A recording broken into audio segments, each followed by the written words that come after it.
Good morning all of you. जैसा कि आप जानते हैं इस कोविड-19 महामारी के दौर में मैंने एनसीईआरटी 11th को स्टार्ट किया है आज से। इसमें सबसे पहले हम आपको ये बताना चाहते हैं कि इसका जो सिलेबस है बुक के अकॉर्डिंग वो क्या है। तो हमारी बुक में 16 चैप्टर्स दिए गए हैं। उन चैप्टर्स को इस तरीके से डिफाइन किया गया। पहले तो आप उनके नाम से परिचित हो जाएं। Introduction of chapters in this book. तो सबसे पहले सीक्वेंस में सीरियल नंबर 1 पहला चैप्टर, फर्स्ट चैप्टर है समुच्चय।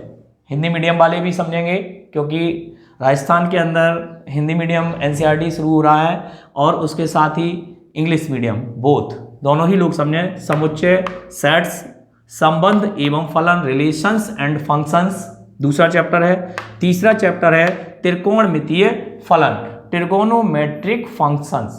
ठीक है, ट्रिगोनोमेट्रिक फंक्शंस। और चौथा चैप्टर है गणितीय आगमन का सिद्धांत, principle of mathematical induction.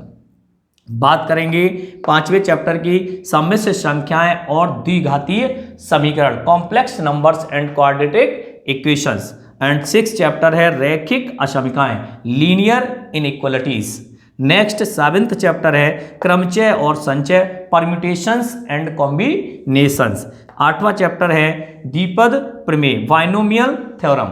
Next 9वां चैप्टर है आपका 9th अनुक्रम तथा श्रेणी, सीक्वेंस एंड सीरीज। सबसे पहले हम बात करेंगे कि इन चैप्टर्स के बारे में आपको थोड़ा थोड़ा बता दें। सेट क्या है, मतलब सेट मींस एक जगह क्या करना, कलेक्ट करना, कलेक्शन टाइप का होता है। उसी के अंतर्गत ये सेट्स का जो चैप्टर है वो तैयार किया गया, प्रिपेयर किया गया। संबंध एवं फलन कि किसी फंक्शंस में यानी कि जो भी अवयव दिए जाते हैं, एलिमेंट्स दिए जाते हैं, उनमें क्या रिलेशन है एक दूसरे में। जैसे हम और आपका रिलेशन है, जैसे गुरु और शिष्य का है, माता और पिता का है, भाई और बहन का है। उसी प्रकार हमारे मैथमेटिक्स के अंदर कुछ रिलेशंस डेवलप किए गए हैं। ठीक है, तो उनके बारे में हम यहाँ पे स्टडी करेंगे।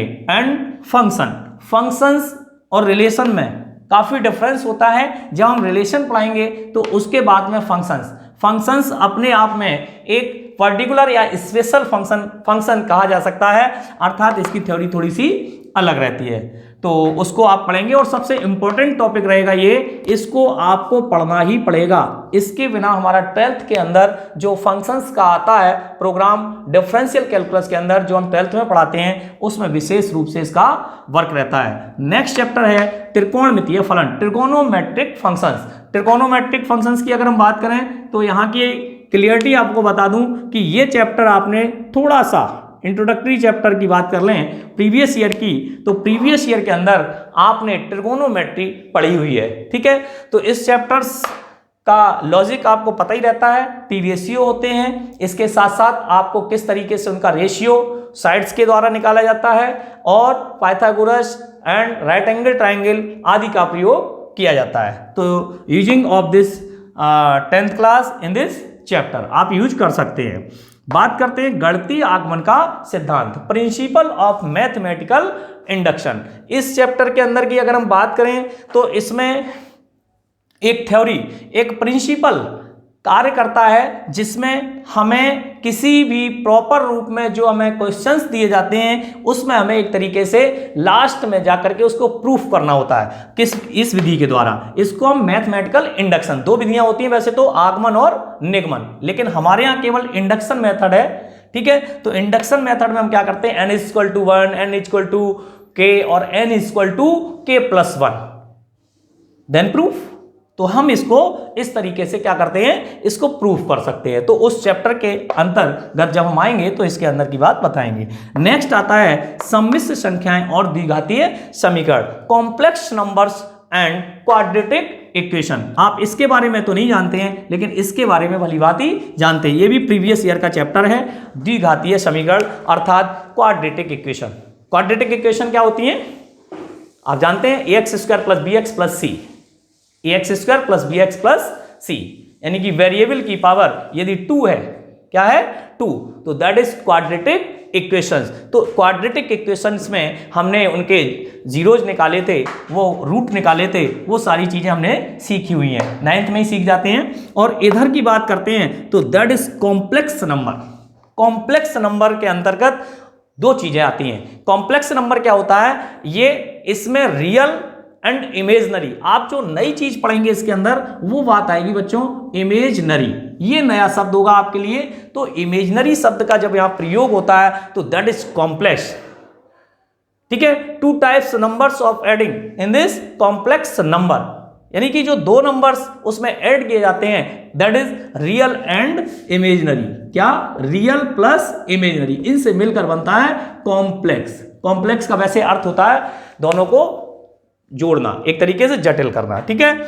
तो यहां पर कॉम्प्लेक्स नंबर का ये आपका डिफाइन कर दिया। रैखिक असमकाएं, लीनियर इनइक्वालिटीज, अर्थात रैखिक असमकाएं। यहां हम बात कर लेते हैं असमकाओं की, इनइक्वालिटीज की बात कर लेते हैं। तो आज तक आपने इक्वल पढ़ा है, क्या पढ़ा है, इक्वल, इसको क्या कहते हो, इक्वल। तो इनइक्वालिटीज, इनइक्वालिटीज क्या होती हैं, जिसमें इस तरह के फोर साइन, कितने साइन होते हैं, फोर टाइप्स ऑफ साइन होते हैं, अर्थात greater than, less than, greater than and equal, less than and equal. So we get रैखिक। रैखिक का मीन्स होता है जिसमें केवल एक्स यानी कि रैखिक हो, लीनियर हो, तो दैट इज लीनियर इनइक्वालिटी। पहले इनइक्वालिटीज की बात करते हैं, उसके बाद में हम लीनियर की बात करेंगे। तो इस चैप्टर के अंतर्गत हम ये पढ़ेंगे। नेक्स्ट अगर हम बात करें क्रमचय और संचय, क्रमचय और संचय, परम्यूटेशंस एंड कॉम्बिनेशंस। तो यहां पर जो क्रमचय यानी कि किसी भी संख्या का या किसी अंकों का, डिजिट्स का, जब हम सलेक्शन ऑफ नंबर्स यानी कि selection of numbers that is क्या कहलाएगा, परम्यूटेशंस, क्रम से उनको चयन करना, सेलेक्ट करना, दैट इज क्रमचय। एंड कॉम्बिनेशन, कॉम्बिनेशन में क्या होता है, एक ग्रुप में, है ना, एक समूह में, या हम कह सकते हैं टीम में, इस तरह से जो वर्ड यूज किए जाते हैं that is permutations and combinations. हम पढ़ेंगे इस चैप्टर को, बहुत अच्छा चैप्टर है और कॉम्पिटिटिव चैप्टर है, बड़ा मजा आता पढ़ने में। और हम बात करेंगे द्विपद प्रमेय।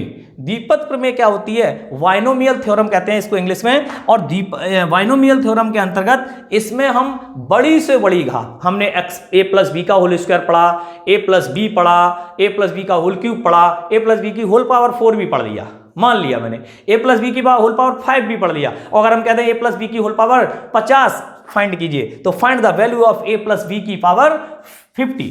तो कैसे फाइंड करेंगे, a प्लस बी की पावर 100, चलो 50 की जगह भी 100 लिख दिया। तो that is the critical expansion of this term. कितना कठिन है, अभी हम आपसे कह रहे हैं a प्लस बी का होल पावर 100 ओपन कीजिए, तो that is the critical point.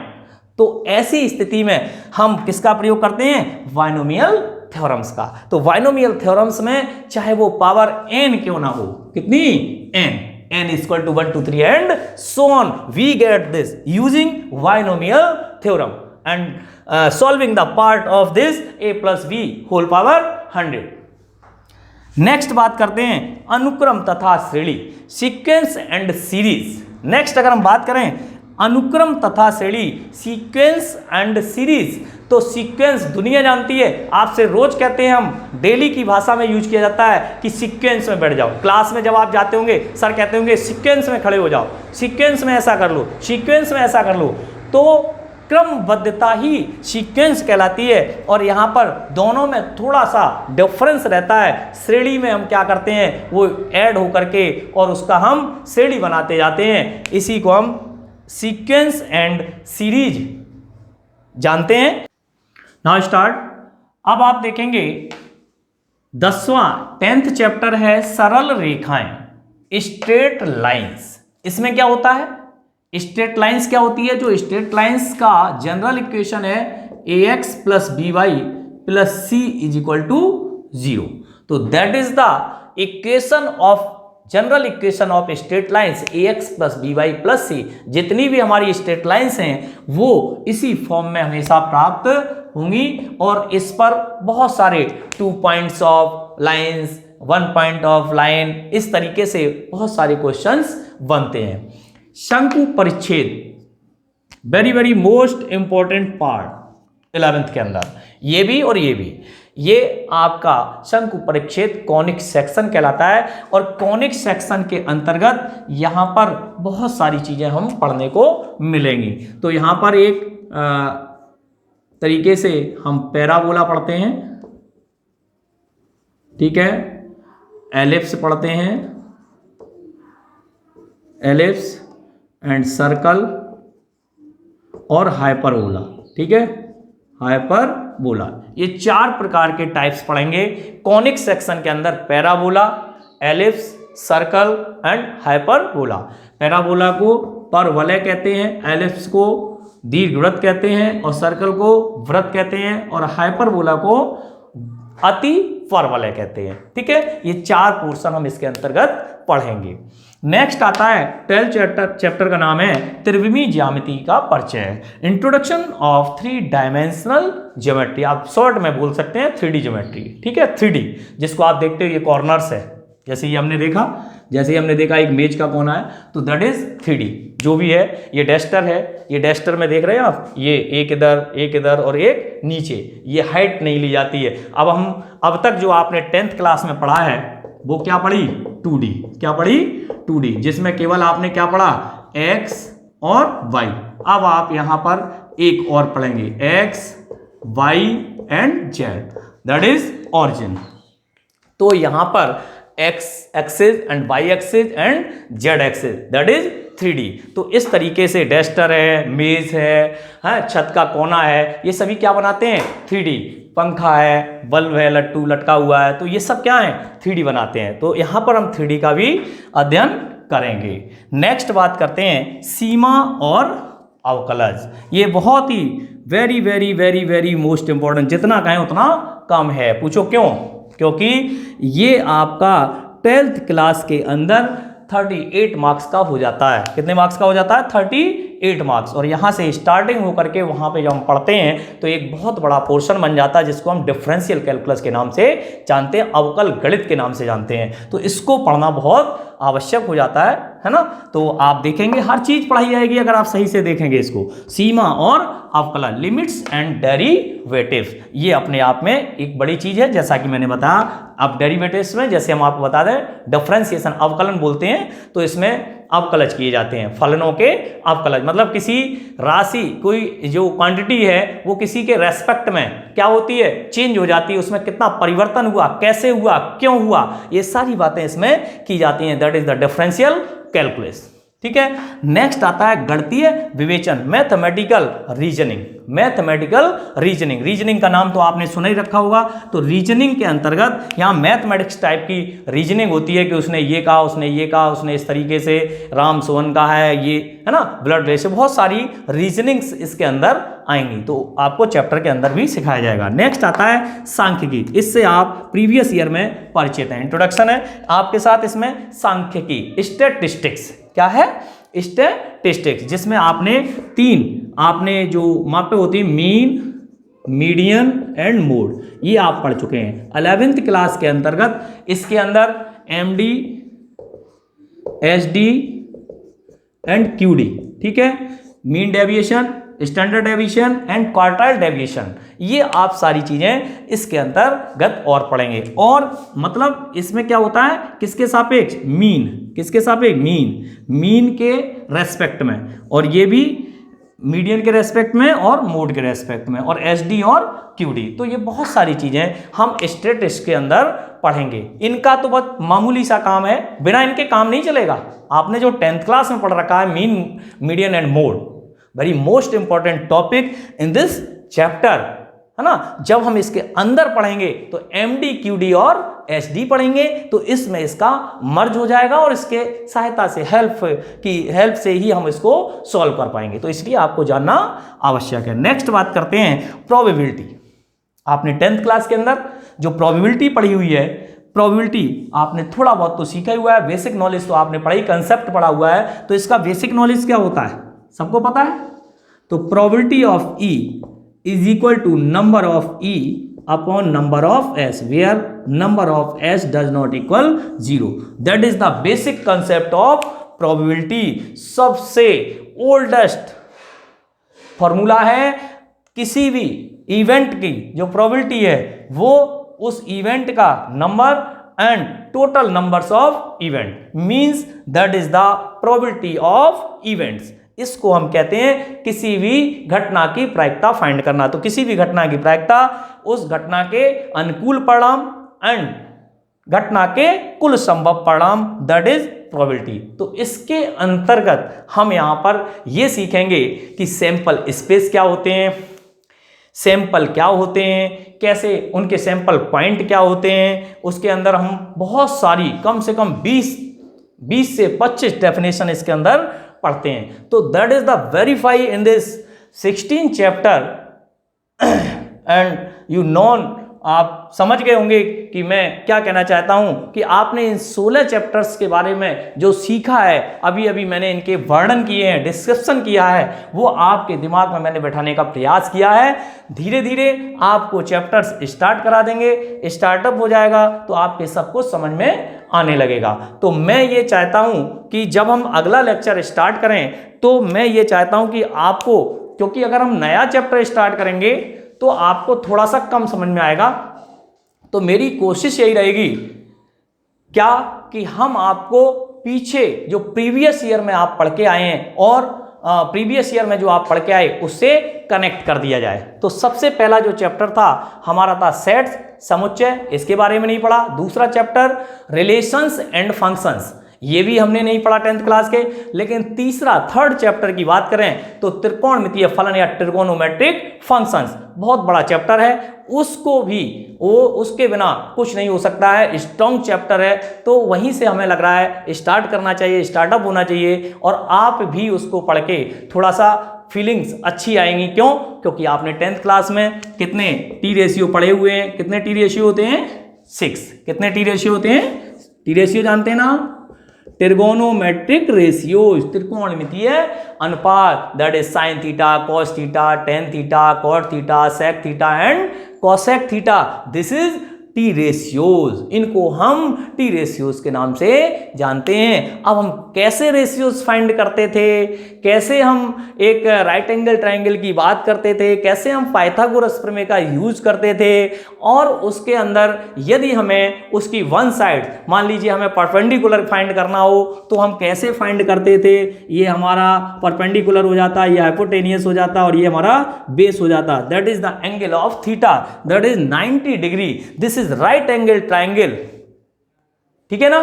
तो इस राइट एंगल ट्रायंगल के अंदर केवल पाइथागोरस की जो प्रमेय होती है, ओनली फॉर ऑल, केवल और केवल किस में लगाई जाती है, राइट एंगल ट्रायंगल के अंदर। तो आपने सुना ही हुआ हाइपोटेनियस का square equal to perpendicular square plus base square, that is the Pythagoras theorem. अब हम बात करते हैं कि इनमें से कोई दो साइड्स दी जाती थी आपको, मैं तो आपको पहले का बता रहा हूं प्रीवियस ईयर का, तो मैं आज शुरू नहीं कर रहा हूं, लेकिन कल के लेक्चर में आपको अवश्य मिलेगा। तो यहां पर 3 साइड्स होती है, राइट एंगल ट्रायंगल की कितनी साइड्स हैं, 3 साइड्स हैं। हाइपोटेनियस जो कि 90 डिग्री के फ्रंट में होती है, और एंगल के जो फ्रंट में होती है दैट इज परपेंडिकुलर, और जो साइड में होती है दैट इज बेस। यानी कि अगर ये थीटा क्या हो जाए, आपस में इंटरचेंज हो जाए, तो that is the change of this side, यानी कि परपेंडिकुलर यहां आ जाएगा और बेस यहां चला है। लेकिन hypotenuse no change, hypotenuse no change रहता है। तो आपने जो भी सीखा हो, टू साइड से यदि हमें गिवन है तो हम थर्ड साइड फाइंड कर सकते थे। तो यही हम कुछ चीजें आपको बताना चाहें। और आपने 3 टाइप्स ऑफ आइडेंटिटीज पढ़ी होंगी, sine square theta plus cos square theta equal to 1, 1 plus tan square theta equal to sec square theta, and 1 plus cot square theta equal to cosec square theta. This is the 3 identities of the trigonometric functions are very important in this chapter.